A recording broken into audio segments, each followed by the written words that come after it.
The reports reaching us at headquarters from our teams, our electoral officials on the ground, are very much perturbing and concerning.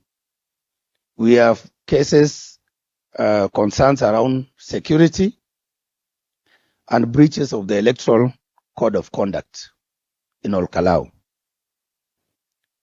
And this is attributed to certain conducts by the candidates and their supporters and the political parties.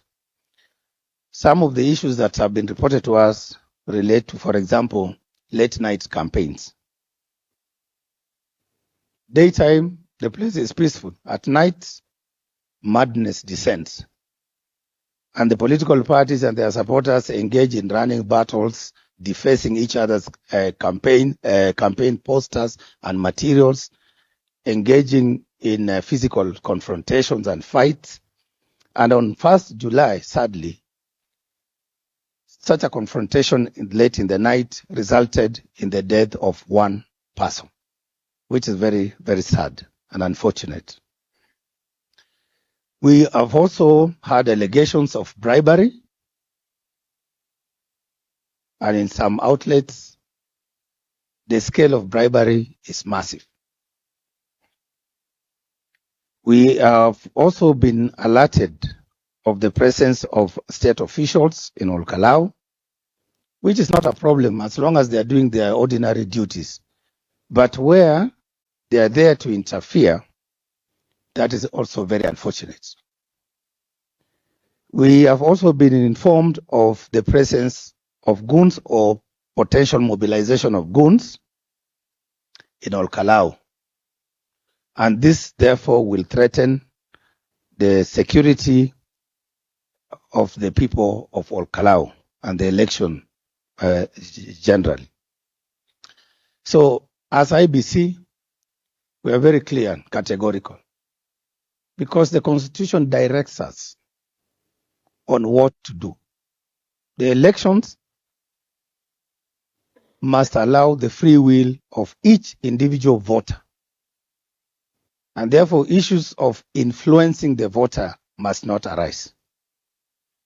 The Constitution also directs that there must be an environment that is conducive enough to allow the voters to exercise their democratic rights to elect representatives of their choice out of their own free will. And therefore, as Iebc, we have the necessary tools to act. As of now, we have dispatched already our investigative teams to Kalou to investigate those allegations, because as of now, we can treat them as allegations. But what we are seeing even on social media is very disheartening, especially the kind of rhetoric, misinformation by some of the leaders who are misinforming the people of Kalou that you do not need ID card or identity document for you to be identified as a voter. Rhetoric around outright bribery.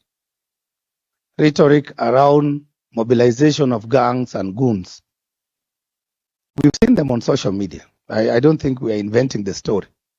So for us as a country governed by the rule of law and due process, what we are doing as a commission is to dispatch a team of investigators to work with our electoral officials on the ground to give us the exact information, facts, and evidence. And once they give us that report, we will take the necessary action as guided by the law. We will be very firm in enforcing the code of conduct, and that will require the Code of Conduct Enforcement Committee, which is already duly constituted, to summon those who have been mentioned, those who are concerned, those of whom our report will point at as having interfered or trying to interfere with the elections in Kalou. They will be summoned, and we will take them through the prescribed processes.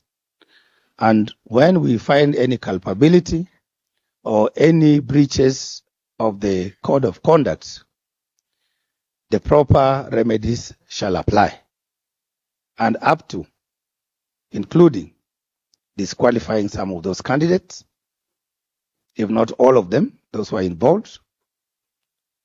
And in the situation, in the event that working with the security officials and other stakeholders, if we find that the environment is not conducive enough for us to conclude the by-election in Kalou, we will be left with no choice other than to take the most unfortunate and drastic step of postponing the elections in Kalou.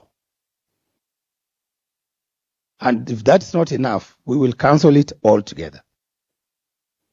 And that will be a very sad day for the citizens, innocent residents, citizens of Kalou, because they will lose an opportunity to be represented in parliament. Elections are very expensive. In Kalou alone, we are spending more than 30 million. So when we prepare, we procure materials. Today, the ballot papers are arriving with the other two commissioners who are not present here today. We'll receive them this evening. All other materials are in Kalou. We have trained our officials, prepared them adequately. So we are ready as a commission to conduct a credible, free, fair, and transparent election. But there must be peace for us to conduct that election. People must abide by the rules. People must follow the rules. If the law says no bribery, why should there be allegations or cases of bribery? If the law says there must be no violence, intimidation, and harassment, why are we hearing allegations or cases of similar nature? So I also call upon our investigative agencies, some of whom are present here, Iebc, on matters of bribery. That's your mandate. We need to find out what is happening in Kalou. I also request DCI to also investigate those criminal cases. The human rights people, commissions, and civil society to help us find out what violations are happening there. And of course, the DPP, where there are criminal culpabilities, they must be prosecuted. We need to restore sanity in our electoral processes as we move towards 2027. These small incidences are a precursor of what is likely to happen in 2027. And we cannot allow that. And what happens, these political actors, they misbehave. Then they go on Twitter and TikTok and make statements blaming Iebc. Whereas we have done everything humanly possible to ensure that elections are free, fair, credible, and peaceful.